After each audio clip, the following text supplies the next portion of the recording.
Bem-vindos ao CC de Perfil, eu sou a Rita Madeira. E eu sou a Margarida Santos. Hoje temos connosco a Liliana Fulgêncio e a Maria João Gomes e ambas fizeram uma experiência de voluntariado internacional através da AIESEC.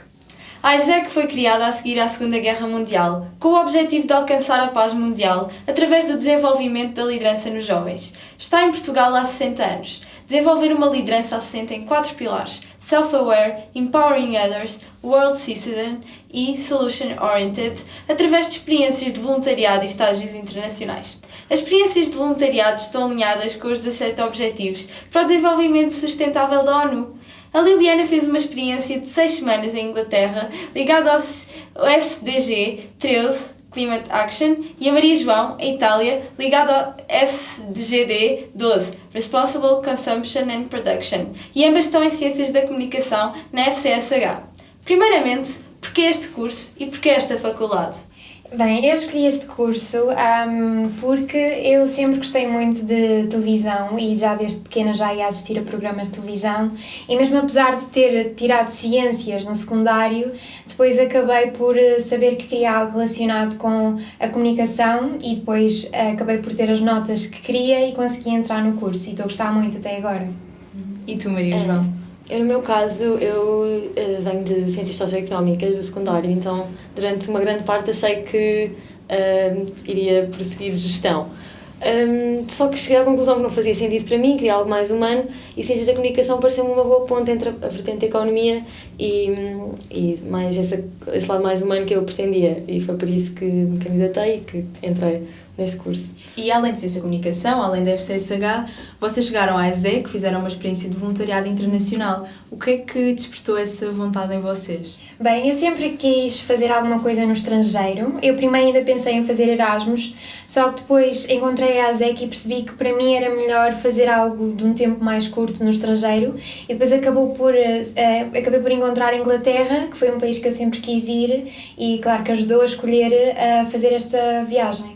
No meu caso, eu desde que me lembro praticamente, sempre quis fazer uma experiência de voluntariado, principalmente internacional. E então comecei à procura, encontrei a AIESEC e pareceu-me uma boa oportunidade até para aliar o facto de eu também adorar viajar e cumprir este, digamos, sonho que eu tinha desde sempre. Tu falaste na AIESEC, quais é que vocês acham que... o que é que vos atraiu na AIESEC especificamente como plataforma para vocês fazerem esse voluntariado internacional, mesmo do ponto de vista de condições logísticas, também para explicar um bocadinho às pessoas que possam estar interessadas em fazer o mesmo? A verdade é que eu, quando me inscrevi na AIESEC, fui logo contactada e o processo de me ajudarem a escolher uma experiência e a experiência certa foi sempre muito... Eles estiveram sempre muito disponíveis e logo aí me deu ainda mais vontade, tanto a mim como aos meus pais, de me deixarem ir, pelo facto de estarem sempre a ajudar, tirarem todas as dúvidas e o facto de ser voluntariado e de ajudar outros também ajuda no panorama. No meu caso, como já tinha dito, desde o início do ano passado que andava à procura e encontrava imensos programas, mas era tudo super caro, pode parecer estranho para programas de voluntariado, e também não se encontrava tanto naquilo que eu pretendia. E já estava desmotivada até, e um amigo meu é que me convidou a ir a uma sessão da AIESEC, ele também não era da AIESEC, mas ele queria assistir e eu, já sem vontade, fui e saí de lá a pensar, ok, vou mesmo fazer uma experiência com a AIESEC, inscrevi-me, foi mesmo nessa sessão que me inscrevi e tal como a Liliana disse também, rapidamente entraram em contacto comigo e sempre me acompanharam, então fez com que gostasse mesmo de fazer o projeto com eles. E que projeto em específico é que tu foste para a Itália, não é? Uhum. Que projeto é que tu integraste, que tipo de atividades é que fizeste? Então, como disseram, o meu projeto era relacionado com o Objetivo de Desenvolvimento Sustentável número 12, o de Responsible Consumption and Production, portanto era relacionado com essa questão da sustentabilidade. Eu estava num campo de férias com crianças desde os 3 anos aos 12 e fazia atividades com elas neste âmbito, a chamá-las um bocadinho mais a atenção para aquilo que elas podiam fazer no seu dia-a-dia para serem mais sustentáveis. E pronto, foi basicamente isso que estive a fazer nestas 6 semanas. E o teu projeto, Helena, também tinha algo semelhante, pelo menos do ponto de vista de ambiental, ou não? Sim, eu estive a fazer parte de um projeto de ações climáticas e, tal como a Maria, eu também estive num campo de férias com crianças.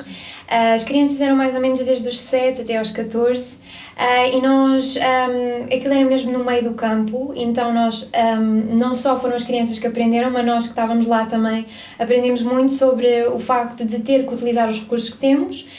E o lema deles era mesmo introduzir as crianças na natureza, ou seja, em vez das crianças ficarem fechadas no verão em casa a jogar jogos, o objetivo deles é mesmo que as crianças percebam que existe algo fora, e isso algo é a natureza, é animais, é comida saudável.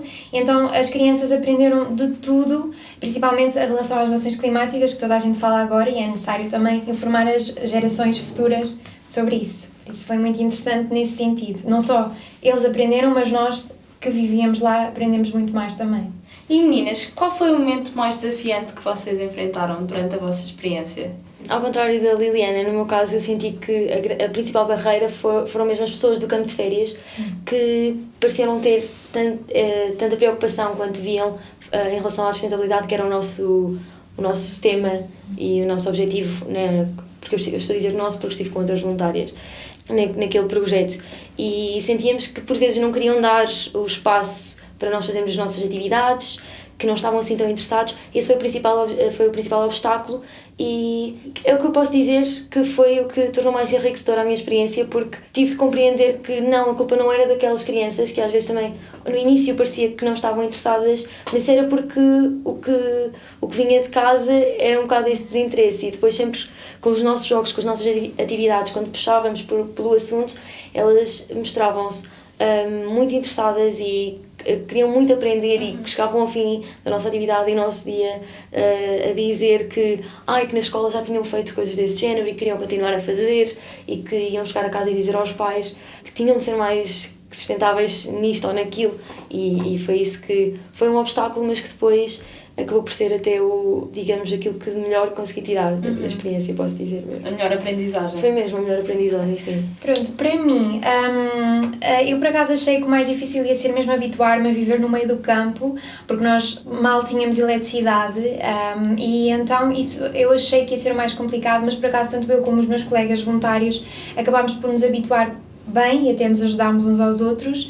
O que eu acho que foi mais desafiante foi mesmo a comunicação com os diretores do campo, porque nós tínhamos culturas diferentes e nós achámos algumas vezes que eles eram um pouco insensíveis, até mesmo na maneira como tratavam connosco, e às vezes era um pouco difícil eles ouvirem a nossa opinião e aceitarem, mas a partir do momento em que nós depois mostrámos que só os queríamos ajudar a desenvolver também o projeto deles, que ainda era novo, eles acabaram por aceitar mais aquilo que nós pensávamos e acabaram por ser mais disponíveis nesse sentido. Tu falavas da questão das culturas diferentes.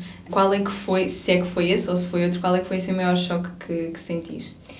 Eu acho que foi mesmo essa, pelo menos com os ingleses que eu tive, eu acho que foi mesmo um pouco de insensibilidade por parte deles, enquanto que nós somos muito preocupados com toda a gente e mesmo com a família, eles parece que são um bocado mais frios, nesse sentido em que cada um toma conta de si, e eu já não falo com a minha família há não sei quanto tempo e não tenho saudades, enquanto que nós, por exemplo, principalmente eu, portuguesa, e eu estava com 3 espanholas, temos uma cultura assim mais quente e mais preocupada, nós notávamos um bocadinho essa diferença, que nós estávamos sempre a perguntar como é que estávamos e a falar com as nossas famílias, e eles eram muito, despreocupados nesse sentido. Foi mais isso em relação à cultura deles. Mas pronto, é como em todo o lado. Nós depois conhecemos ingleses assim, mas depois também conhecemos ingleses que eram extremamente abertos e estavam sempre a falar da família, porque acho que é como tudo, em todo o lado.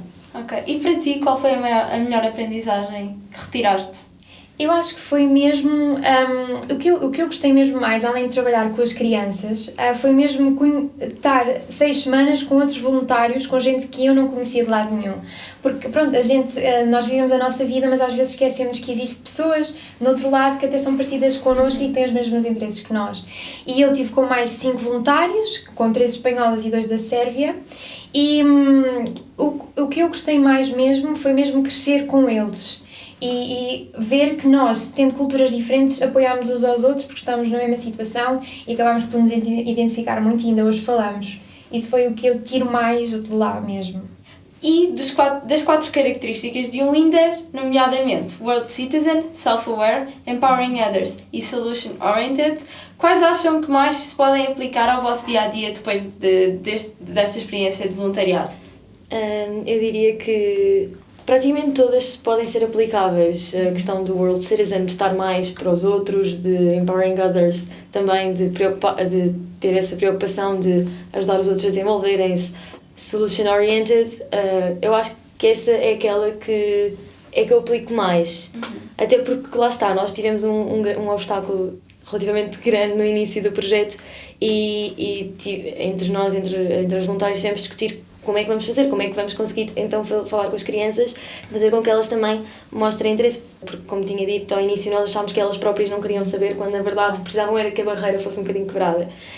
Então acho que a Solution Oriented é a tal característica que desenvolvi na minha experiência e que mais aplico, porque tenho agora sempre essa rapidez mental de encontrar uma solução, ou de tentar pelo menos. Diria que foi mesmo essa no meu caso. Sim, no meu caso também foi a mesma, porque estando nós nas situações em que estávamos e tendo por base que a comunicação com os nossos diretores era um pouco mais difícil, eu acho que nós tivemos mesmo que nos orientar a arranjar coisas, soluções, e eu acho que isso hoje, e também para o desenvolvimento da independência, ajudou muito a desenrascar-me na situação em que estava, por isso eu acho que é igual também. Bom, nós já tínhamos falado sobre isto em relação a ti, Liliana, mas em relação a ti, Maria João, e ao contacto com a cultura italiana, qual é que foi assim, a principal diferença que tu sentiste? O que é que gostaste mais, menos? Então, a cultura italiana não é muito diferente. Exato. Somos países do sul, é um país do sul também da Europa, são muito quentes, também como a Liliana estava a dizer em relação aos espanhóis. Contudo, é um bocadinho o inverso daquilo que ela estava a dizer em relação aos ingleses, que é, as pessoas recebem-nos muito bem, isso é ótimo, é espetacular para nós portugueses, então se não fosse assim era estranho. Eu tive a sorte de, nós tínhamos tempo livre para ir viajar ao fim de semana e eu fui à Áustria, houve um episódio extremamente engraçado em que uma senhora num restaurante respondeu-me super seca e eu achei que ela estava a ser rude, quando depois, na verdade, eu tinha uma voluntária russa e uma luxemburguesa que me disseram não, isto nesta cultura é completamente normal, não leves a mal, e eu chocadíssima. Nos italianos isso não acontecia, mas acontecia ao contrário, que é depois nestes temas que a nós, se calhar mais jovens, mais interessados, porque eu depois também estava numa terrinha bastante pequena, não parecia mostrar esse interesse. Ou seja, se calhar um bocadinho o inverso dos ingleses, não são muito ligados às pessoas, mas depois se calhar têm preocupações mais de caráter social e, no nosso caso, ambiental. Foi o que eu senti falta e foi assim o maior choque. Mas isso também se reflete, também existe em Portugal. Se calhar foi mais um choque para mim, porque estou rodeada, tenho a sorte de estar rodeada de pessoas interessadas e cheguei lá e não estava à espera. Posso mesmo dizer que esse foi assim o maior choque cultural que senti. Qual foram os sítios onde tiveram? Eu estive no norte de Itália, Ok. zona mais perto da fronteira com a Eslovénia e com a Áustria, portanto é, digamos, a zona de Itália que não tem uma única cidade grande, aquelas que todos nós conhecemos, não tem, mas as pessoas são muito organizadas, muito preocupadas ao contrário do sul de Itália, eles queixam-se muito das pessoas do sul de Itália. Esse contraste também, não há muito esse contraste, no norte são muito mais organizados, preservam muito, apesar de não ter cidades grandes, passávamos por zonas verdes incríveis, tudo muito bem preservado, isso é uma coisa que eles valorizam imenso, estávamos também perto das montanhas e era muito, muito bem preservado. Mas eu acho que essa preocupação em preservar era mais por ser o seu espaço, porque depois em termos de preocupações a nível global, não sei até que ponto é que as tinham. E tu? Eu estive em Canterbury, que era no sudeste mesmo de Inglaterra, até era um pouco ao pé de França, mas ficava mais ou menos a 2 horas de transportes de Londres, isso não era assim muito longe, e tal como a Maria nós também tínhamos a oportunidade de passear, porque nós trabalhávamos 4 dias e depois tínhamos 3 dias de folga, e então nós tínhamos que ver quem é que estava de folga connosco para combinar ou ir a Londres, nós ficámos a ir a Brighton também, então também foi muito giro. Mas aquilo também era mesmo no meio do nada e eu acho que essa parte de Inglaterra é mesmo conhecida pelas colinas, pelas montanhas, por isso eu também acho que está um pouco relacionado com o facto de eles se importarem tanto com a natureza e com a conservação. Ao contrário da Maria, eles preocupavam-se mesmo muito, muito, muito com isso. Bom, então para terminar, nós perguntamos quais é que são, se vocês tivessem que escolher só os três motivos que escolheriam para dar a outras pessoas que estejam um bocadinho interessadas, mas estão um bocadinho indecisas, ainda não têm coragem, o que é que vocês diriam para quem nos está a ouvir? Eu acho que, se falarmos em termos da AESEC mesmo enquanto organização, a AESEC eu acho que é uma boa organização porque dá um acompanhamento muito próximo. Isso é fantástico, ainda mesmo depois a pessoa que era responsável por mim ainda me contacta. Depois acho que o facto de ter algum impacto é sempre positivo, não é? Sentir que podemos estar a mudar de alguma forma a vida das pessoas, acho que só por si vale a pena. E diria que um terceiro é a questão cultural, de conhecer novas pessoas, novas culturas. Eu, no meu caso, a cultura não era tão diferente, mas depois convivi com pessoas, as outras voluntárias eram pessoas de culturas muito diferentes, então acho que por isso vale mesmo a pena. E eu também acho que pela cultura acho que é muito importante para nós também termos a noção de que existem pessoas diferentes e tal como eu disse, eu dei-me tão bem com gente da Sérvia, por exemplo, em que a cultura é tão diferente, e eu acho que dá para abrir os olhos em relação a isso, que existem outras culturas e que existem pessoas iguais a nós no outro lado do mundo. Acho que é extremamente interessante. Também gosto muito da ideia de ajudar os outros e de saber que num tempo de férias, por exemplo, eu estava de férias, acho que a Maria também estava, não estamos em casa sem fazer nada, estamos a ajudar os outros a aprender mais sobre uma determinada coisa, e a AESEC sempre me apoiou em tudo. Antes, enquanto eu lá estava, mandava uma mensagem todas as semanas a perguntar se estava a correr tudo bem. Mesmo a AESEC de Londres foi 5 estrelas e estavam sempre preocupados, e tudo o que foi preciso eles disseram logo desde o início para nós termos tempo para tratar. E mesmo depois nós também temos que fazer um acompanhamento para ver se correu tudo bem, e eu acho que foi mesmo tudo impecável. Por isso eu acho que não existe mesmo impedimentos para ir, porque aprende sempre tanta coisa, e também o facto de sairmos da nossa zona de conforto, eu acho que isso é o mais importante. Eu também foi uma das razões porque eu queria ir, eu queria ver como é que eu me desenrascava numa situação destas, porque eu também fui completamente sozinha. E acabou por correr muito bem, e eu fico muito orgulhosa hoje de saber que tive coragem de ir e que voltava a repetir a experiência. Portanto, o conselho é vão, não é? Resumidamente, sim. Muito obrigada, meninas, por terem vindo. Foi um prazer e até ao próximo CC de Perfil.